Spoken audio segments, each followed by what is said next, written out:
Despite providing generous economic and political support for 7 decades, China is not very keen on North Korea developing nuclear weapons.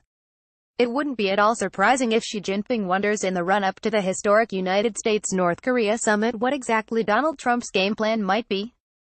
Mr. Trump may expect Kim Jong-un to contain China as Mao Zedong and Zhou Enlai contained the Soviet Union after the 7 days in China in 1972 that Richard Nixon called the week that changed the world.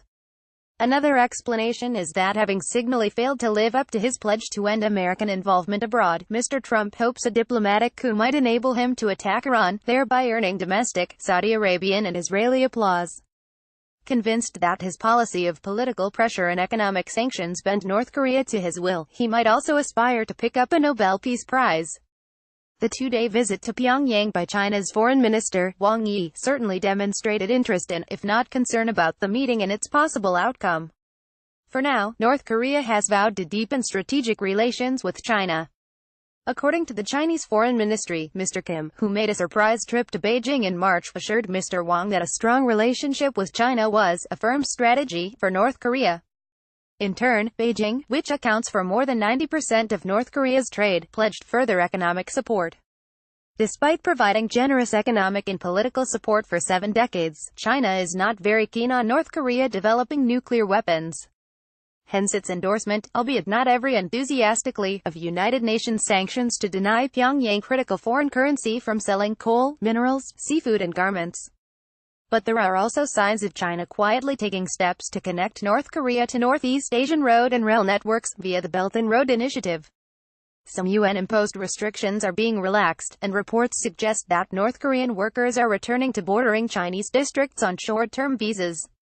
Other reports indicate China is studying ways of increasing economic cooperation without violating UN resolutions.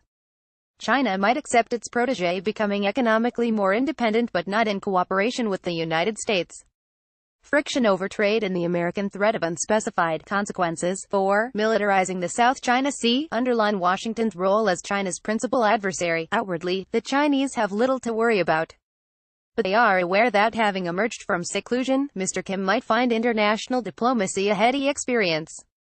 Beijing was miffed, for instance, at being excluded from several items in the joint declaration issued at the end of Mr. Kim's meeting with South Korea's President Moon Jae-in, which mentioned trilateral or quadrilateral talks. Trilateral would mean North and South Korea and the US but not China, which sent millions of troops, withdrawn in 1958 to fight for North Korea during the war which ravaged the peninsula from 1950 to 1953. The Chinese must have been gratified to learn that Mr. Kim suggested quadrilateral talks, but he didn't invite China to send observers to the destruction of the Punggye-ri nuclear test site close to the Chinese border. Instead, he promised to invite South Korean and American experts, although the latter dismissed the proposed closure as a propaganda gesture with little impact on nuclear and ballistic missile programs. The two Koreas have also promised to start talks with Washington to negotiate a peace treaty to formally end the Korean War. These snubs to China are all the more significant because top-level visits between the two countries were frequent under Mr. Kim's grandfather, Kim Il-sung. Even his father, Kim Jong-il, made 7 trips to China between 2000 and 2011. Such travel stopped only after the young Kim Jong-un came to power and reportedly ordered the elimination of senior officials suspected of being close to Beijing.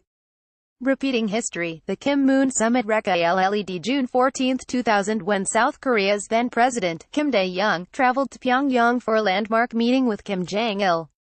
That was the year when Madeleine Albright, then U.S. Secretary of State, became the most senior American official to visit North Korea since the Korean War, and the U.S. and North Korea began a negotiating process aimed at preventing nuclear weapons being developed on the peninsula. Few believed in 2000 that the 38th parallel militarized border between North and South would crumble like the Berlin Wall. Few now believe that unification is around the corner. But just as Kim Dae-jung won the Nobel Peace Prize, 18 Republican congressmen now want the Nobel Committee to award this year's prize to Mr. Trump for his tireless work to bring peace to our world. As we know, nothing came of the 2000 peace initiatives. The talks dragged on for the rest of Bill Clinton's presidency, but the disclosure of North Korea's uranium enrichment program prompted George W. Bush to cancel the effort. In 2002, Pyongyang expelled international inspectors and restarted its nuclear facilities. Mr. Kim had already promised to suspend his nuclear program and invest in the economy even before he and Mr. Moon agreed to officially end the war and work for the complete denuclearization of the peninsula. Many remain skeptical about whether he will fulfill these commitments. Many others wonder whether Mr. Trump will give him the chance to do so.